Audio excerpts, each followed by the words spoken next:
আজও যদি মুসলমান সেই মুসলমানদের ঐতিহ্যকে মনে করে, ঐতিহ্যকে স্মরণ করে, আমার ভাইয়েরা ওই সমস্ত কাফের বেঈমানদের বিরুদ্ধে ফিলিস্তিনের পক্ষে হয়ে মাথার পাগড়ি খুলে কোমরে বেঁধে নারায়ে তাকবীর আল্লাহু আকবারের স্লোগান দিয়ে যদি ময়দানে ঝাঁপিয়ে পড়তে পারে, আমার বিশ্বাস আল্লাহ মুসলমানদেরকে বিজয় দান করবে। কথা বলেন ঠিক কিনা? সুতরাং সেই মুসলমানদের নেতৃত্ব দেওয়ার জন্য আমরা কারা কারা প্রস্তুত, হাত তুলে আল্লাহকে দেখায়।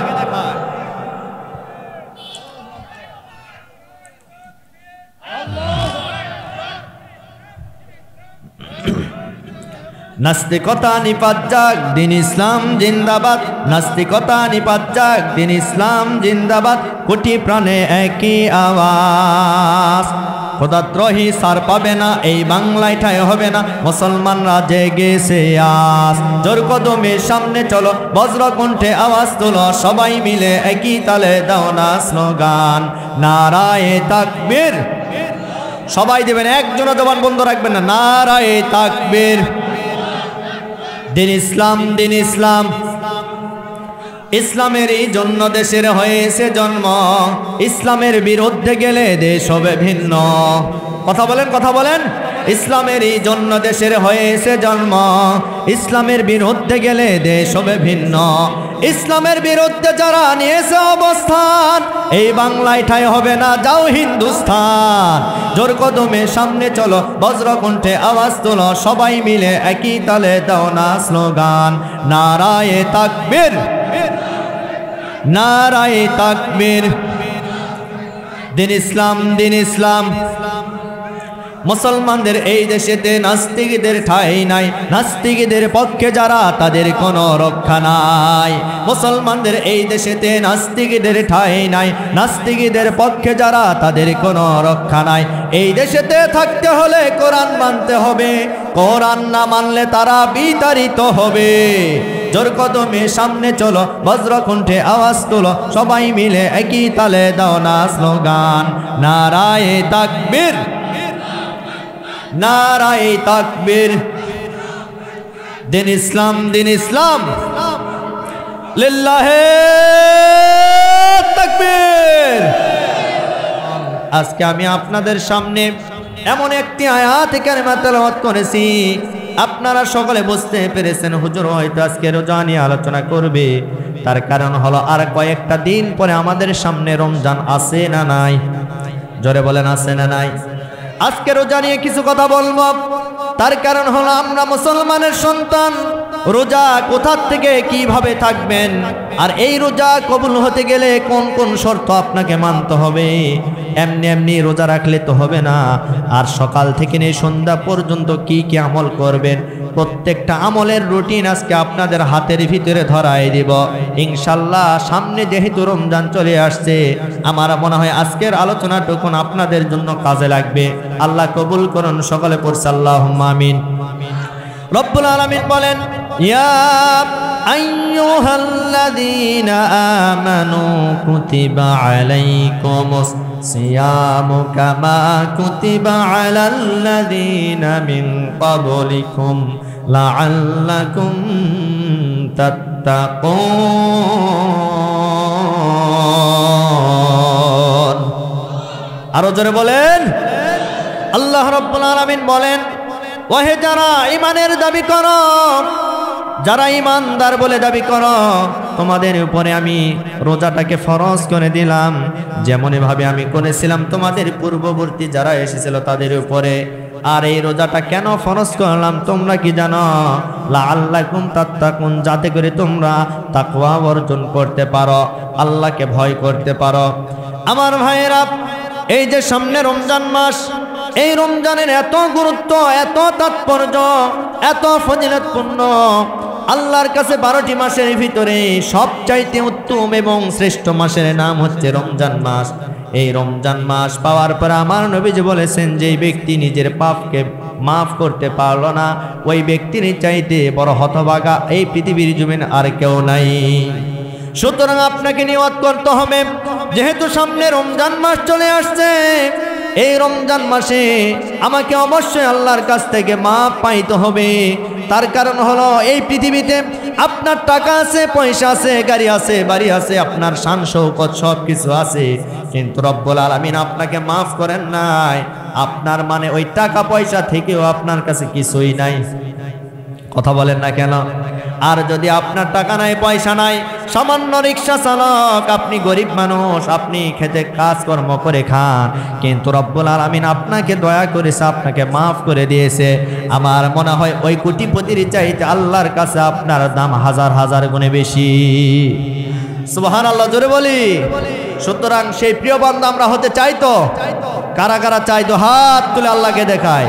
লিল্লাহে তাকবীর, লিল্লাহে তাকবীর। আল্লাহ কবুল করেন, সকলে বলে আল্লাহুম্মা আমিন। সম্মানিত ভাইরা আমার, এই যুবক ভাইরা, আজকে কিছু মেসেজ নিয়ে যান, ইনশাআল্লাহ কাজে লাগবে, যেহেতু সামনে রমজান মাস।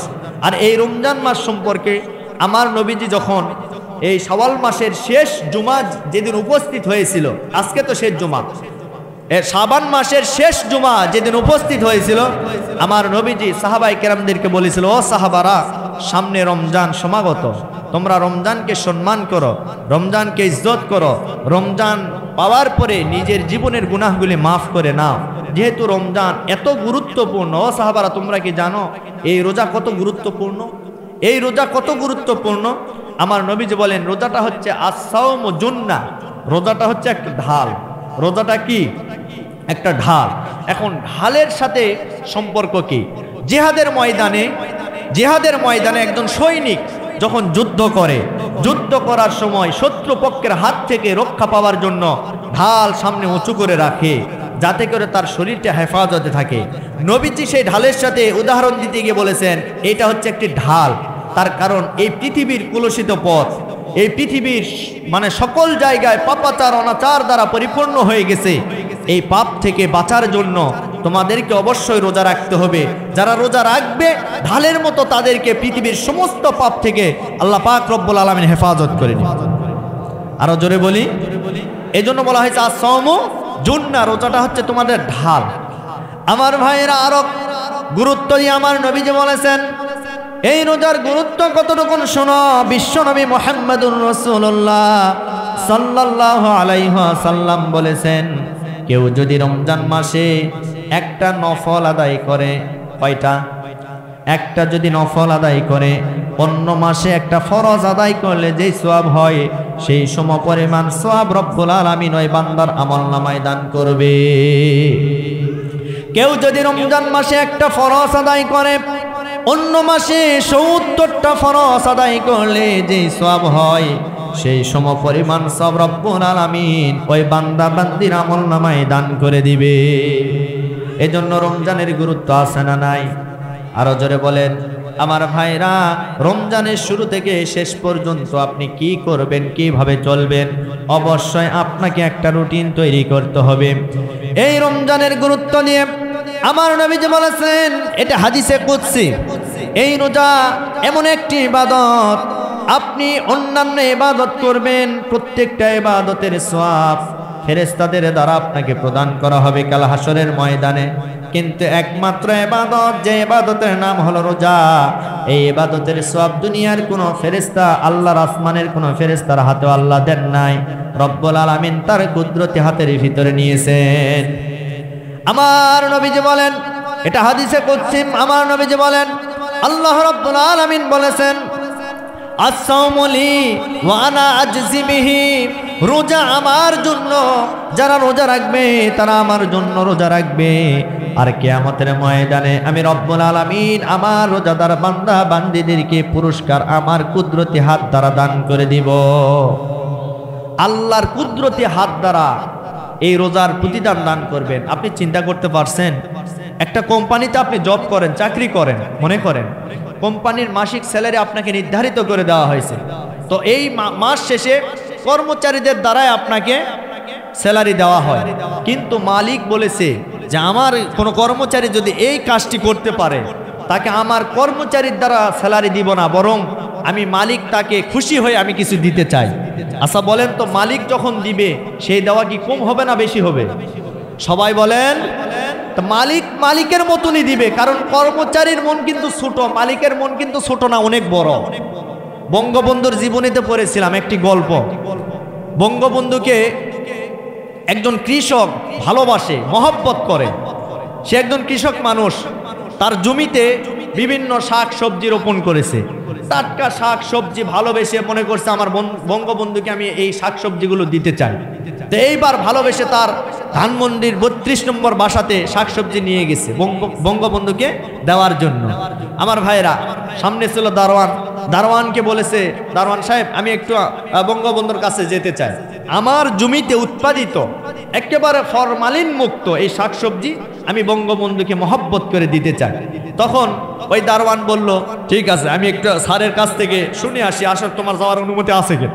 তখন বঙ্গবন্ধুর কাছে গিয়েছে, যাওয়ার পরে বঙ্গবন্ধুকে বলেছে, স্যার আপনার সঙ্গে একজন গ্রাম্য কৃষক দেখা করতে এসেছে, কিছু শাকসবজি নিয়ে এসেছে, আপনার সঙ্গে একটু দেখা করবে, তার উৎপাদিত ফসলগুলি দিতে চায়। তখন বঙ্গবন্ধু বলল, আমি একটু ব্যস্ত আছি, বিজি আছি, অতএব সে যেহেতু কষ্ট করে এসেছে, যাও এই 20টা টাকা গিয়ে তার হাতে দিয়ে দাও। কয় টাকা? 20 টাকা। এখন এই দারোয়ান চিন্তা করছে, সামান্য শাকসবজির জন্য 20 টাকা, এটা তো দেওয়া যায় না। তখন করলেন কি, উপরতলা থেকে সিঁড়ি দিয়ে নামতে নামতে 20 টাকার 10 টাকা নোট তার পকেটে রেখে দিয়েছে। থাকে কত? 10 টাকা। এখন এই 10 টাকা ওই কৃষকের হাতে দিয়ে বলছে যে স্যার এই 10 টাকা দিয়েছে, তোমার উপর অনেক খুশি হয়েছে, এই 10 টাকা নিয়ে তুমি বাড়িতে চলে যাও। তখন কৃষক সাহেব বলল যে আমি তো বঙ্গবন্ধুকে ভালোবেসে এই সবজিগুলো দিতে এসেছে, আমি তো এর বিনিময় চাই না, কারণ যাকে ভালোবাসা যায় বিনিময় ছাড়া ভালোবাসতে হবে। কথা বলেন তো, বিনিময় ছাড়া আমি ভালোবাসি, মহব্বত করি, তা আমি তো টাকা চাইনি। অনেক জেদাজিদি করার পরে এইবার ওই কৃষক সাহেব করলেন কি, একেবারে বঙ্গবন্ধুর কাছে চলে গেলেন। যাওয়ার পরে ওই 10 টাকা হাতে নেওয়ার পরে নিয়ে বঙ্গবন্ধুর হাতে দিয়ে বলছে, স্যার এই যে নেন আপনার টাকা, আপনার 10 টাকা আপনি নেন, আমি তো আপনার কাছ থেকে টাকা চাইনি, বরং আমি আপনাকে ভালোবাসি, মহব্বত করি, শাকসবজিগুলো আপনাকে দেওয়ার জন্য আমি এসেছি, আপনার টাকা আপনি নেন। বঙ্গবন্ধু হাতের ভিতরে দিয়ে দেখে 10 টাকা। তখন কৃষককে জিজ্ঞাসা করলো, কি ব্যাপার, আমি তো তোমাকে 20 টাকা দিয়েছিলাম, 10 টাকা কেন? তখন বলল, স্যার আপনার দারোয়ান তো আমাকে 10 টাকায় দিয়েছে। বঙ্গবন্ধু মাথায় হাত দিয়েছে, হায় রে, আমি এই বাংলাদেশ স্বাধীন করলাম, যে বাংলাদেশ স্বাধীন করার পরে উপরতলা থেকে 20 টাকা নামতে নামতে 10 টাকা হয়ে যায়, এই স্বাধীন বাংলা আমি গর্ব কিভাবে। সেদিন থেকে বঙ্গবন্ধু শেখ মুজিবুর রহমান ইসলামিক ফাউন্ডেশন নামে এই দেশে একটি, আমার ভাইয়েরা, শিশু শিক্ষার জন্য, মানে এই বাচ্চাগুলি যেন ধর্মীয় শিক্ষা লাভ করতে পারে, তার পরের দিন তিনি ইসলামিক ফাউন্ডেশন গঠন করেছে। আল্লাহু আকবার। এই কাজটা ভালো না খারাপ? ইসলামিক ফাউন্ডেশনের ইতিহাস আপনি জেনে নেবেন। তারপরের দিনই তিনি ইসলামিক ফাউন্ডেশন গঠন করেছে। তিনি চিন্তা করেছে, আমার দেশের ছেলেরা যদি এই ইসলামের মাধ্যমে সঠিক জ্ঞানগুলি যদি বুঝে যায়, তাহলে আমার দেশের ভিতরে কোনো দুর্নীতি থাকবে না, এরপরে কোনো ডাকাতি থাকবে না, কোনো চুরি থাকবে না, কোনো ছিনতাইকারী থাকবে না, কোনো ধর্ষণকারী থাকবে না। এই চিন্তা করে ইসলামিক ফাউন্ডেশন গঠন করেছে। অথচ সেই দেশের ভিতরে চোর আছে না নাই? জোরে বলেন, আরো জোরে। সম্মানিত ভাইরা আমার প্রিয় বন্ধুগণ, বঙ্গবন্ধু বলেছিল, বাহিরের দেশে, অন্যান্য দেশে দেশ স্বাধীন করার পরে পাই তেলের খনি, স্বর্ণের খনি, আর আমার দেশ স্বাধীন করার পরে আমি পেয়েছি চুরের খনি। কথা বলেন ঠিক কিনা? সেই চুরের খনি বাংলাদেশে আছে না নাই? জোরে বলেন, আছে না নাই? এরাই তো ইসলামী আইন চায় না, কারণ ইসলামের আইন কায়েম হয়ে গেলে সবচাইতে বড় চোর যারা বসে আছে তাদের হাত কাটা যাবে। কথা বলেন, কথা বলেন আমার প্রিয় বন্ধুগণ। এজন্য আমি যে কথা বুঝাতে চাচ্ছি যে মালিকের মতন মন বড় করে দিতে চায়। তা আমাদের মালিক হলেন আল্লাহ। আমাদের মালিক কে? জোরে বলেন, আমাদের মালিক আল্লাহ। আল্লাহ বলেছেন যে যারা রোজা রাখবে তারা দুনিয়ার কোনো মানুষকে দেখানোর জন্য রাখে না, কারণ প্রত্যেকটা ইবাদতের দুটি দিক থাকে। কয়টি দিক? আরো জোরে বলেন। 2টি দিক, একটা হলো বাহ্যিক আর একটা হলো অভ্যন্তরীণ। যেমন নামাজের 2টি দিক আছে। নামাজটা প্রথমত আল্লাহর জন্য হয়, দ্বিতীয়ত মানুষকে দেখানোর জন্য হয়। কথা বলেন। যেমন নির্বাচনের সময় কিছু নেতারা আছে এক আসরের নামাজ 5 বার করে আদায় করে, আছে না নাই? আমরা আবার স্লোগান দেই, অমুক নেতার চরিত্র ফুলের মতো পবিত্র, নামাজ নাই 1 ওয়াক্ত, গাঁজা খায় 5 ওয়াক্ত। কথা বলেন, কথা বলেন। এরকম নেতা আপনার এলাকায় না, আমার এলাকায় আছে। আছে আছে। তো এই হলো অবস্থা। তো এই যে নেতা সাহেব এক আসরের নামাজ যদি 5 বার পড়ে, তার মানে বোঝা গেল নামাজ আল্লাহর জন্য হয়, মানুষকে দেখানোর জন্য হয়। হজের ব্যাপারে একটু বলি, কেউ যদি হজ করে, হজটারও দুটি দিক রয়েছে। যেমন অনেক মানুষ ভাবে আমার টাকা আছে, পয়সা আছে, এখন হজ করতে না গেলে মানুষজন বলবে শালা কিপটা রে, জন্মের কিপটা। তা এখন কি করা যায়, ওই হাজী সাহেব এখন হজ করতে গেছে, তার মানে এটা মানুষকে দেখানোর জন্য হলো, আল্লাহকে সন্তুষ্টি করার জন্য হয়ে গেল। এরপরে জাকাতের কথা বলি, জাকাত মানুষকে দেখানোর জন্য হয়, আল্লাহকে সন্তুষ্টি করার জন্য হয়। তার কারণ আমার দেশের ভিতরে জাকাতের নামে যে ফাজলামি শুরু হয়ে গেছে, এর চাইতে বড় সিটারি বাটপারি বাংলার জমিনে আর কিছুই হতে পারে না। তার কারণ সারা বৎসর দেওয়ার সাথে কোনো স্বাদ নাই। রমজান শেষ হয়ে গেলে দেখবেন 20টা 25টা 50টা শাড়ি লুঙ্গি কিনে এনে এখন লাইন ধরে শাড়ি লুঙ্গি দিচ্ছে গরিব মানুষদেরকে। এমনকি এই শাড়ি লুঙ্গি নেওয়ার জন্য যারা যায় তারা অনেকে মারাও যায়। কথা বলেন, শাড়ি লুঙ্গি দেওয়া যেমন তেমন, এর চাইতে ওই ক্যামেরা ফিট করে বেশি। তার মানে বোঝা গেল এটা মানুষকে দেখানোর জন্য হয়, আল্লাহকে রাজি এবং খুশি করানোর জন্য হয়। শুধুমাত্র একমাত্র কেবলমাত্র রোজা, এই রোজা কোনো পাগলেও মানুষকে দেখানোর জন্য রাখবে না। কথা বলেন, কেউ যদি রোজা রাখে কার জন্য রাখবে? আরো জোরে বলেন, কার জন্য? সম্মানিত ভাইরা আমার, এজন্য আমার নবীজি বলেছেন আস-সাওমু লি ওয়া আনা আজজি বিহি, এটা হাদিসে কুদসির ভিতরে এসেছে। আল্লাহ পাক বলেন কেউ যদি রোজা রাখে আমার জন্যই রোজা রাখবে, আর যারা আমাকে রাজি এবং খুশি করানোর জন্য যদি রোজা রাখতে পারে, কিয়ামতের ময়দানে আমি রব্বুল আলামিন তাদেরকে এই রোজার প্রতিদান আমার কুদরতি হাত দ্বারা দান করে দিব। আরো জোরে বলি সুবহানাল্লাহ। আমার ভাইয়েরা, নবীজি হাদিস শরীফের ভিতরে বলেন কেউ যদি রোজা রাখে, এই রোজা রাখার কারণে রব্বুল আলামিন কিয়ামতের ময়দানে রোজাদার বান্দা বান্দীদের জন্য একটা আলাদা জান্নাতের দরজা রয়েছে, যে জান্নাতের দরজার নাম হলো জান্নাত রাইয়ান। এই দরজা দিয়ে রোজাদার বান্দা বান্দি ছাড়া অন্য কেউ প্রবেশ করতে পারবে না। সুতরাং সেই রোজা আমাদের রাখতে হবে। সামনে রমজান মাস চলে আসছে, রোজা যারা রাখে না, রোজা যারা রাখে না, এদের জন্য নবীজি বলেছেন যারা রোজা রাখবে না এদের জন্য শাস্তির ব্যবস্থা আছে। কি শাস্তি? ইবনে হিব্বানের বর্ণনায় বিশ্বনবী মুহাম্মদুর রাসূলুল্লাহ সাল্লাল্লাহু আলাইহি ওয়াসাল্লাম বলেন, আমি একদিন ঘুমের ভিতরে ছিলাম, ঘুমের ভিতরে হঠাৎ করে দুইজন ফেরেশতা আমার কাছে চলে আসলো। আসার পরে আমাকে উঠালেন, ওঠানোর পরে একটা পাহাড়ের পাদদেশে নিয়ে গেলেন। নিয়ে যাওয়ার পরে আমাকে বললেন, ওগো আল্লাহর পয়গম্বর, আপনি এই পাহাড়ের উপরে উঠে যান, পাহাড়ের উপরে আপনি উঠে যান। নবীজি বললেন, আমি তো এই পাহাড়ের উপরে উঠতে পারবো না। এমন সময় ফেরেশতারা বললেন, আমরা আপনাকে সাহায্য করছি পাহাড়ে ওঠানোর জন্য। এইবার আমার নবীজিকে সাহায্য করলেন, পাহাড়ের উপরে উঠে গেল। পাহাড়ের উপরে উঠে যাওয়ার পরে আমার ভাইরা উপর থেকে নিচের দিকে তিনি লক্ষ্য করে দেখলো। দেখার পরে শুধুমাত্র আগুন আর আগুন, দাও দাও করে আগুন। এমনকি ওই আগুনের ভিতর থেকে বিকট বিকট আওয়াজ বের হচ্ছিল। এমন সময় আমার নবীজিকে ওই আগুনের কাছে নিয়ে যাওয়া হলো। নিয়ে যাওয়ার পরে কিছু মানুষদেরকে উপর করে তাদের পা গুলি উপর দিকে রাখা হয়েছে, মাথাটা নিচের দিকে দেওয়া হয়েছে। এমন সময় আমার ভাইরা আমার নবীজি আরো লক্ষ্য করে দেখলেন ওই বান্দা এবং বান্দীদের মুখটাকে এমন ভাবে ফাঁক করা হয়েছে, মুখ থেকে রক্তগুলি ঝরতেছিল। আমার নবীজি জিজ্ঞাসা করলেন, এরা কারা? এরা কারা যাদেরকে আজকে জাহান্নামের ভিতরে এইভাবে আযাব দেওয়া হচ্ছে, শাস্তি দেওয়া হচ্ছে? তখন ফেরেশতারা বলল, এরা হলো ওই সমস্ত বান্দা এবং বান্দি যাদের উপরে রোজা ফরজ ছিল, ফরজ হওয়ার পরেও যারা রোজা রাখতে পারে নাই, তাদেরকে আজকে জাহান্নামের ভিতরে এইরকম কঠিন আযাবের ভিতরে তাদেরকে গ্রেফতার করা হয়েছে। সুতরাং সেই রোজা রাখার দরকার আছে না নাই? জোরে বলেন, রোজা রাখতে হবে। আমার ভাইরা, রোজা আপনি কেন রাখবেন? তার কারণ হলো রোজাদার বান্দাদের জন্য দুইটা খুশি।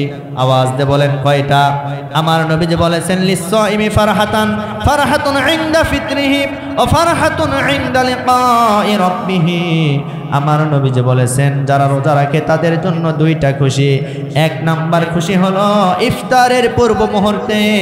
তার কারণ হলো একজন রোজাদার বান্দা বান্দি যখন সারাদিন রোজা রাখার পরে ইফতার সামনে নিয়ে যখন বসে যায়, হরেক রকমের খাবার, সময় আছে 15 মিনিট থেকে 20 মিনিট, কিন্তু হরেক রকমের খাবার থাকলে কি হবে, এখনো রবের ওয়াটার না হওয়া পর্যন্ত কেউ মুখের ভিতরে দেয় না।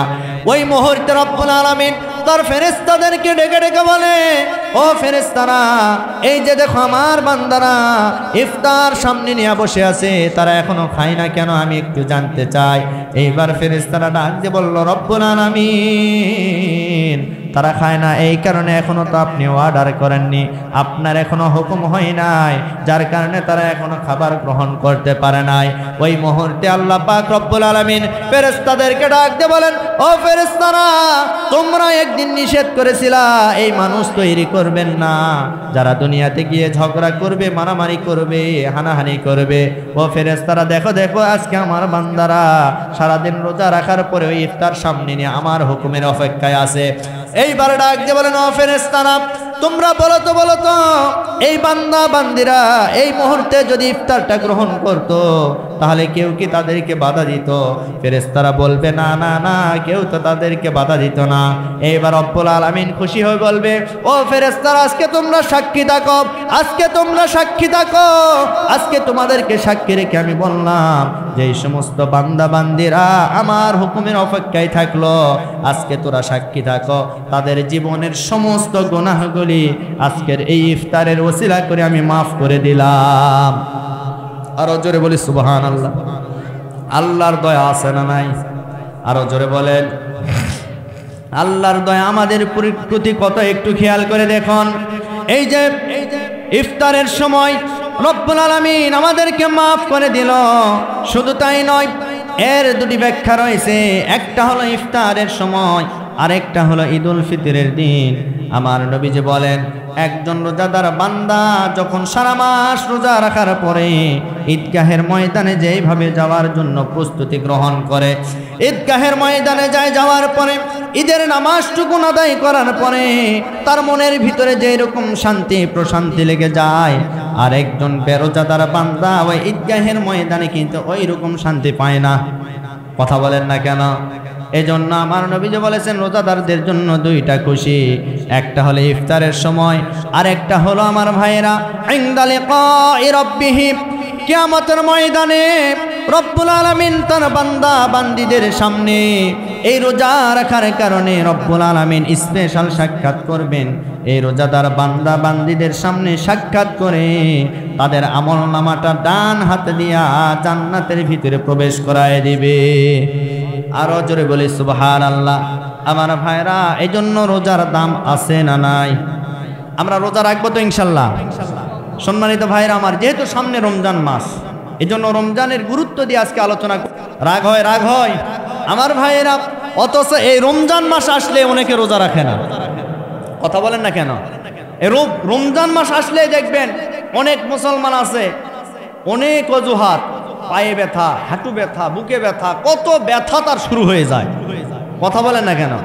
তুমি রমজান এলে রাখো না রোজা, দিনকে করো আঘাত, পয়সা করির নাই তো অভাব, দাও না তো যাকাত, তুমি ইমানদারির বড়াই করো, নেই তোমার ইমান। কেমন মুসলমান, কেমন মুসলমান তুমি, কেমন মুসলমান, নামাজের সাথে নাই পরিচয়, মানো না কোরআন, নামাজের সাথে নাই পরিচয়, মানো না কোরআন, তুমি কেমন মুসলমান। কথা বলেন, আরো জোরে বলেন।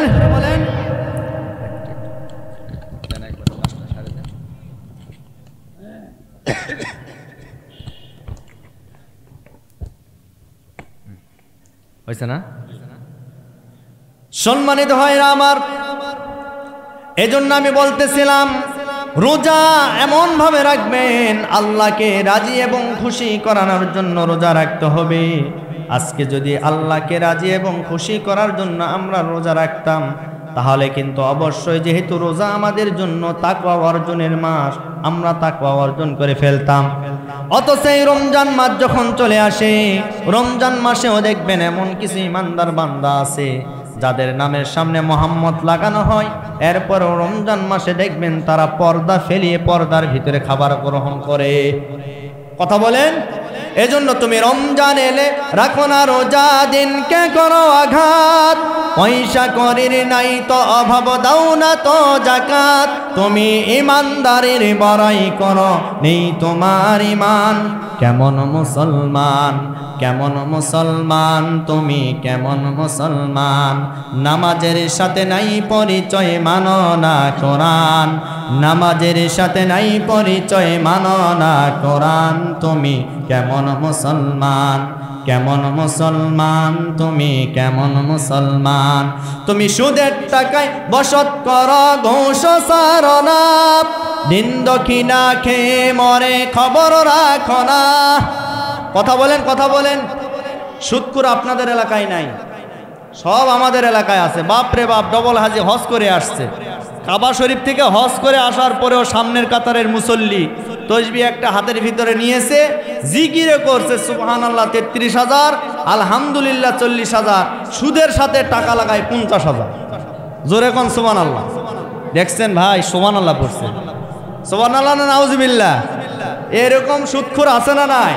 তুমি সুদের টাকায় বসত করা, ঘুষ ছাড়ো না, দিন দক্ষিণা খেয়ে মরে খবর রাখো না, তুমি বিচারই অবিচার করো সাজিয়া প্রধান।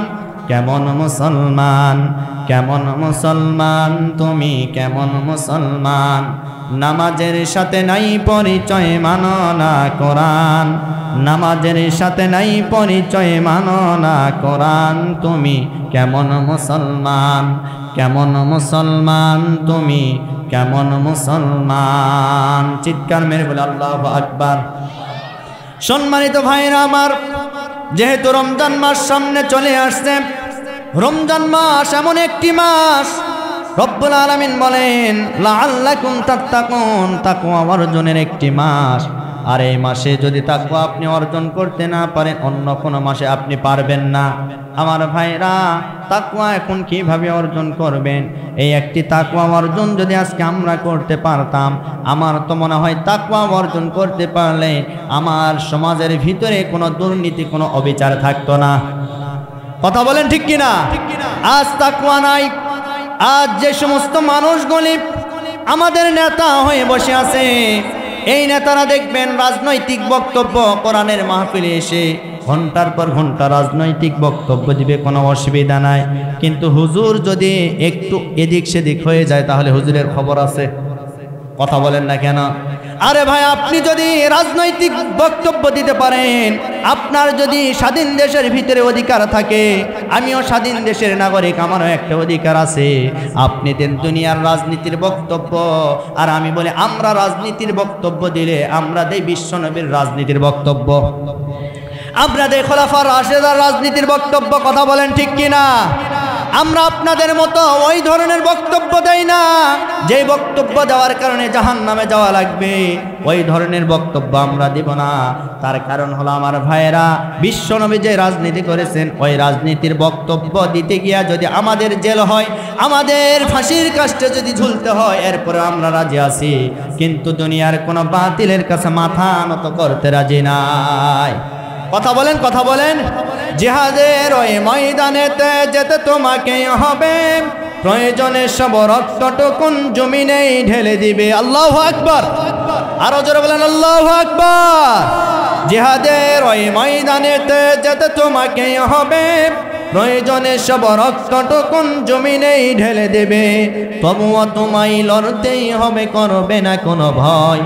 বিপ্লব মানে জীবন দিয়া বসে থাকা নয়, সে কোনো দিন আসবে না রে কর যদি ভয়। বিপ্লব মানে জীবন দিয়া বসে থাকা নয়, সে কোনো দিন আসবে না রে কর যদি ভয়।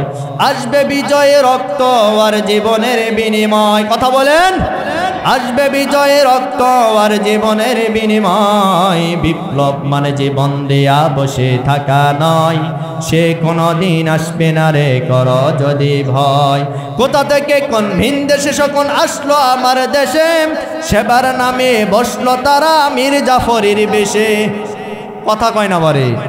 কোথা থেকে কোন ভিন দেশে শকুন আসলো আমার দেশে, সেবার নামে বসন তারা মীর জাফরের বেশে। ওদের করতে নাস্তানা বোধ হতে হবে নির্ভয়, ওদের করতে নাস্তানা বোধ হতে হবে নির্ভয়। বিপ্লব মানে জীবন দিয়া বসে থাকা নয়, সে কোনো দিন আসবে না রে কর যদি ভয়। বিপ্লব মানে জীবন দিয়া বসে থাকা নয়, সে কোনো দিন আসবে না রে কর যদি ভয়। আসবে বিজয়ে রক্ত আর জীবনের বিনিময়, আল্লাহু আকবার। আসবে বিজয় রক্ত আর জীবনের বিনিময়। বিপ্লব মানে জীবন দিয়া বসে থাকা নয়, সে কোনো দিন আসবে না রে কর যদি ভয়। লিল্লাহে তাকবীর।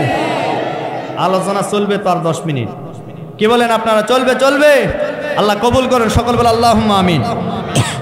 সম্মানিত ভাইরা আমার, আমি আপনাদেরকে যে কথা বোঝানোর চেষ্টা করতেছিলাম, রমজান তাকওয়া অর্জনের মাস। আর এই তাকওয়া কাকে বলা হয় একটু খেয়াল করে শুনুন। খলিফাতুল মুসলিমিন হযরত ওমর ইবনুল খাত্তাব রাদিয়াল্লাহু তাআলা আনহু, তার শাসনামলে একটা ঘটনা ঘটে গেছে। সেই ঘটনাটা এই রকম। খলিফাতুল মুসলিমিন ওমর রাদিয়াল্লাহু তাআলা আনহু রাত্রিবেলা বের হয়েছেন গভীর রজনীতে। তার নিয়ম হলো, তিনি এমন একজন নেতা ছিল যেই নেতা প্রতিদিন রাত্রিবেলা 3 থেকে 4টা ভালো ভালো কাজ না করা পর্যন্ত বিছানার সঙ্গে কাত হয়ে তিনি ঘুমান না। আমার ভাইয়েরা, আজ আমার নেতা এমন নেতা হয়ে গেছে যাদেরকে রাত 10টার পরে আর ফোন দিয়ে খুঁজে পাওয়া যায় না। কথা বলে না কেন? আমার ভাইয়েরা, খলিফাতুল মুসলিমিন হযরত ওমর রাদিয়াল্লাহু তাআলা আনহু মরুপ্রান্তরে বের হয়েছে। এমন সময় তিনি দেখতে পেল একটা কুট্টুর ঘর, ছোট্ট একটি ঘর। ওই ঘরের ভিতরে কেমন যেন আওয়াজ হচ্ছিল, এমনকি ওই ঘরের ভিতরে আলো জ্বলতেছিল। খলিফা এইবার এই দৃশ্যটা দেখার পরে ওই ঘরের কাছে চলে গেল। যাওয়ার পরে মনে মনে ভাবলো হয়তো বা ঘরের ভিতরে কোনো বিপদ আপদ হয়েছে কিনা। এই দৃশ্যটা দেখার জন্য হযরত ওমর ঘরের নিকট চলে গেল। যাওয়ার পরে এইবার ঘরের এক পাশে তিনি দাঁড়িয়ে 2টা মহিলার কণ্ঠের আওয়াজ শুনতে পেল। এমন সময় চিন্তা করলো, তারা কি বলে এই গভীর রজনীতে আমার শোনার দরকার আছে।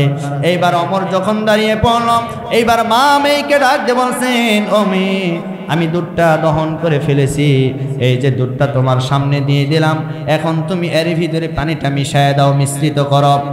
এইবার ওই মেয়েটি ডাক দিয়ে বলছেন, মা, এটা কেমন কথা? হযরত ওমর ফরমান জারি করেছে, খাদ্য দ্রব্যের ভিতরে কোনো ভেজাল দেওয়া যাবে না, কোনো মিশ্রিত করা যাবে না, অতএব তুমি হযরত ওমরকে ভয় করো। এইবার মা ডাক দিয়ে বলছেন, ও মেয়ে, এই জায়গায় ওমর আসবে কোথা থেকে? আমি আর তুমি আছি এই ঘরের ভিতরে, এই জায়গায় তো ওমরের প্রশাসন আসতে পারবে না, ওমর আসতে পারবে না। এখন আপনাদেরকে আমি বলতে চাই, আচ্ছা বলেন তো, হযরত ওমর কি শুনতে পাচ্ছেন কি পাচ্ছেন না? আরো জোরে বলেন। হযরত ওমর দাঁড়িয়ে সব কথাগুলি শুনতে পাচ্ছেন। এমন সময় এইবার ওই মেয়েটি যখন এই কথা বলল, মা ডাক দিয়ে বলল, ওগো মেয়ে, হযরত ওমর শুনতে পারবে না। এইবার মেয়েটি ডাক দিয়ে বলছেন, ও মা, এটা কেমন কথা বললে? তুমি একজন মুসলিম, আমি একজন মুসলিম। হযরত ওমর যদি এটা দেখতে না পায়, তার প্রশাসন যদি জানতে না পারে, তুমি কি জানো না আমাদের একজন সৃষ্টিকর্তা আছে, তিনি সব সময় আমাদের এই দৃশ্যগুলি দেখতে পান, তিনি আমাদের এই দৃশ্যগুলি দেখতে পান। সুতরাং এই মুহূর্তে দুনিয়ার কোনো মানুষ এই দৃশ্য যদি দেখতে না পারে, হযরত ওমরের চোখকে ফাঁকি দেওয়া যায়, হযরত ওমরের প্রশাসনের চোখকে ফাঁকি দেওয়া যায়, কিন্তু যিনি আমাকে সৃষ্টি করলো, যিনি তোমাকে সৃষ্টি করেছে, সেই রবের চোখকে তো আমি ফাঁকি দিতে পারবো না। অতএব না, এই কাজ আমি কখনো করতে পারবো না। আল্লাহু আকবার। হযরত ওমর সব কথাগুলি শুনতে পেল। শোনার পরে এইবার বাড়িতে চলে গেল। বাড়িতে যাওয়ার পরে নিজের কলিজার টুকরা সন্তান আব্দুল্লাহকে ডাক দিয়ে বলল, ও আমার কলিজার টুকরা সন্তান আব্দুল্লাহ, আজ কতদিন হয়ে গেল তোমার জন্য আমি পুত্রবধূ খুঁজতেছিলাম, ভালো একটা মেয়ে খুঁজতেছিলাম, সুন্দরী একটা মেয়ে খুঁজতেছিলাম। আজকে রাত্রিবেলা আমার জীবনে সবচাইতে বড় আশ্চর্যজনক একটি ঘটনা ঘটে গেছে। ও আমার কলিজার টুকরা সন্তান, ওই মরুভূমির ভিতরে একটা কুটুরি ঘর আছে, ওই ঘরের ভিতরে একটা সুন্দরী মহিলা আছে, এই সুন্দরী মহিলাকে তোমার জন্য আমি পুত্রবধূ নির্ধারণ করে দিয়েছি। ওই বাড়িতে যাবা, ওই মেয়েটাকে বিবাহ করে আমার বাড়িতে পুত্রবধূ হিসেবে তুমি নিয়ে আসবা। সুবহানাল্লাহ জোরে বলেন। আচ্ছা বলেন তো হযরত ওমর কি মেয়েটার চেহারা দেখেছে? কথা বলেন না কেন? তাহলে হযরত ওমর কেন বললেন মেয়েটা সুন্দর?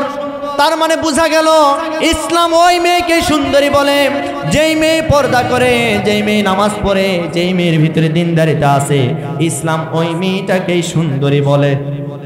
কথা বলেন না কেন? তার মানে আজকাল আমাদের সমাজের ভিতরে আমরা সুন্দরী ওই মেয়েকে বলি যার চেহারা সুন্দর, যার রূপ সৌন্দর্য সুন্দর, তাকে আমরা সুন্দরী বলি। কিন্তু ইসলাম ওই মেয়েটাকে যদি পর্দা না করে, সুন্দর হওয়ার পরেও ওই মেয়েটাকে বেহায়া নারী বলে। কথা বলেন, মা বোনেরা আছে না নাই? কথা বলেন না কেন? আমার ভাইয়েরা, আজ পর্দা উঠে গেছে। মা বোনদের সম্পর্কে আমল, মা বোনেরা দুটি কাজ ছাড়বেন, চারটি কাজ ধরবেন, আল্লাহর 8টি জান্নাতের দরজা আপনার জন্য উন্মুক্ত হয়ে যাবে। কয়টি কাজ ছাড়া লাগবে এটা জানার দরকার আছে না নাই? মা বোনেরা একটু খেয়াল করে শোনেন, দুটি কাজ ছাড়তে হবে। এই সেই দুটি কাজ কি এবার শোনেন। মেরাজের রাত্রিতে আমার নবীজি যখন মেরাজে গেল, যাওয়ার পরে জান্নাত জাহান্নাম সব কিছু ঘুরে দেখলেন। তো জাহান্নামে যাওয়ার পরে দেখলেন অধিকাংশ মহিলারা জাহান্নামী। জিবরাইল আমিনকে প্রশ্ন করলেন, ইয়া আখি জিবরাইল, হে ভাই জিবরাইল, এই মহিলারা জাহান্নামে আসার কারণ কি? জিবরাইল আমিন তখন বললেন, এদের জাহান্নামে আসার প্রধানত কারণ দুইটা। জোরে বলেন, কয়টা? দুইটা। এক নম্বরে বললেন, এক নম্বর কারণ হলো এই সমস্ত মহিলা যারা জাহান্নামে এসেছে, যারা সমাজের ভিতরে তাদের মাথার চুলগুলি খুলে অর্ধ উলঙ্গ হয়ে চেহারা উন্মুক্ত করে সমাজে চলাফেরা করত, সেই সমস্ত মহিলারা আজকে জাহান্নামে এসেছে। তার মানে বোঝা গেল বেপর্দা নারী যারা জাহান্নামে যাবে। কথা বলে না ভাই? আমি বলবো বেপর্দা নারী যারা, আপনারা বলবেন জাহান্নামে যাবে, তারা পারবেন না? এই যুবক ভাইরা পারবেন না? বেপর্দা নারী যারা, জোরে জোরে, বেপর্দা নারী যারা। মহিলারা চিন্তা করছে হুজুর তাড়াতাড়ি নেমে দাও, এরকম নাকি? মা বোনেরা আপনারা মন খারাপ করবেন না, আপনাদের জন্য খুশির খবর। দেখেন সামনে চলে আসছে, 4টা আমল করবেন, এই 2টা ছাড়বেন। এক নাম্বার হলো আপনাকে পর্দা করতে হবে। আজকাল আমার সমাজের ভিতরে পর্দা নাই বললেই চলে। কথা বলে না রে ভাই? পর্দা আছে, পর্দা আছে ওই ঘরের জানালায়, এরপরে বাড়ির দরজার গেটে পর্দা আছে, কিন্তু মহিলা মা বোনদের ভিতরে পর্দা নাই। যদিও আছে সেগুলি স্টাইলিশ পর্দা। এই পর্দা দিয়ে জান্নাতে যাওয়া যাবে? জোরে বলেন, যাওয়া যাবে? আমার ভাইরা, এমন কি আজকাল দেখবেন পুরুষরা মহিলাদের ভেষ ধরে, মহিলারা পুরুষদের ভেষ ধরে। আছে না নাই? মহিলা মা বোনেরা দেখবেন টাইট ফিট জিন্সের প্যান্ট পরে, গেঞ্জি পরে, এরকম আছে না নাই? শার্ট পরে। আর পুরুষদের ভিতরে অনেকে আছে কান ছিদ্রি করে। মহিলা মা বোনেরা, অধিকাংশ মহিলারা জাহান্নামে যাবে কয়টা অপরাধে? একটা হলো বেপর্দা, আর 2 নাম্বার হলো স্বামীর প্রতি আনুগত্য না হওয়া, স্বামীকে অসম্মান করা। আজ তো আমার সমাজের ভিতরে নাই। আছে আছে, স্বামীকে কিছু মনে করে না, ডোন্ট কেয়ার, কিছুই মনে করে না। অধিকাংশ পরিবারগুলিতে আজকে খোঁজ নিয়ে দেখবেন তার স্ত্রী স্বামীকে মানুষই মনে করে না। কথা বলে না কেন? স্বামীর জন্য ঘর সাজুগুজু করে না। দেখবেন যখন কোনো ফুফাতো ভাই মামাতো ভাই যদি বাড়িতে আসে, আসার কথা শুনে দেখবেন বাড়ির সমস্ত কাপড় পরিষ্কার করে রাখে। স্বামী জিজ্ঞাসা করে, কি ব্যাপার, এতদিন তো এই কাপড় চোপড় নতুন, এই চাদর তোমাকে বিছানো অবস্থায় দেখিনি, আজকে কেন বিছানোর জন্য তুমি এত ব্যস্ত হয়ে গেছো? তখন বলে কি জানেন, আজকে তুমি জানো না আজকে বাড়ির ভিতরে মানুষ আসবে। তখন স্বামী ডাক দিয়ে বলে, আমাকে কি মানুষ মনে হয় না? মানে স্বামীকে মানুষই মনে করে না। কথা বলেন না কেন? এই জন্য মা বোনেরা যারা এসেছেন, এই 2টি কাজ ছেড়ে দিবেন। 1 নম্বরে বেপর্দা হবেন না, 2 নম্বরে স্বামীর আনুগত্যশীলা হয়ে যাবেন, স্বামীকে সম্মান করবেন, স্বামীকে শ্রদ্ধা করবেন। আমি আরেকটি হাদিস বলি, সেটি হলো কোনো স্বামী, আমার নবীজি বলেছেন, এটা আবু দাউদ শরীফের একটা লম্বা হাদিস, এর সংক্ষিপ্ত করে একটা হাদিস মাত্র বলবো। মা বোনেরা একটি আমল আপনারা করবেন। সে আমলটা কি? আমলটা হলো আপনার স্বামী যখন বাহিরে থাকবে, বাহির থেকে যখন বাড়িতে আসবে, আমার নবীজি বলেন কারো স্বামী বাহিরে থাকার পরে, বাহির থেকে কষ্ট করে বাড়িতে আসার পরে একটি গিলাস পানি যদি ওই স্বামীর সামনে যদি হাজির করে দিতে পারে, ওই স্বামী যখন পান করবে, পান করার পরে আল্লাহর কাছে তো দোয়া করবে, পক্ষান্তরে রব্বুল আলামিন, আমার ভাইরা, আমার নবীজি বলেন, ওই মহিলার জন্য সারা পৃথিবীতে যত মানুষ আছে সমস্ত মানুষকে তৃষ্ণার্ত অবস্থায় পানি পান করাইলে যে সওয়াব হয়, সেই সমপরিমাণ সওয়াব ওই মহিলা মা বোনের আমলনামায় দান করবে। আমল ছোট্ট, কিন্তু এর ফজিলত অনেক বেশি। এজন্য মা বোনেরা এই কাজটি করবেন। কিন্তু আজকাল মা বোনেরা এই কাজ করে না। স্বামী যখন বাহির থেকে বাড়িতে আসে, আসার পরে যখন বলে, ও প্রাণের স্ত্রী, এক গিলাস পানি একটু ঢেলে দাও, তখন বলবে, ওই যে জগার গিলাস, ঢেলে খেতে পারো না? এরকম বলে কি না? এই কথা যখন বলে পানি খাওয়া লাগবে, ওর কলিজা এমনি ঠান্ডা। কথা বলে না কেন? কলিজা এমনি